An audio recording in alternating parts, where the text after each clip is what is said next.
ঢাকা সহ সারা দেশে কোরবানির পশুর চামড়া সংগ্রহ ও বেচাকেনা চলছে।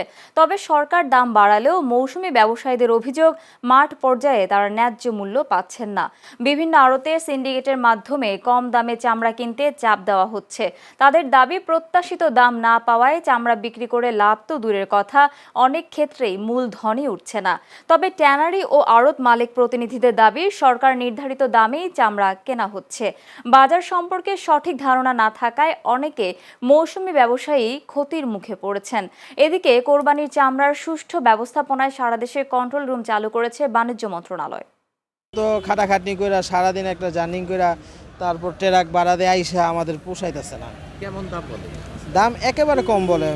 দুইটা হাত বদল হয়ে আমাদের কাছে আসে।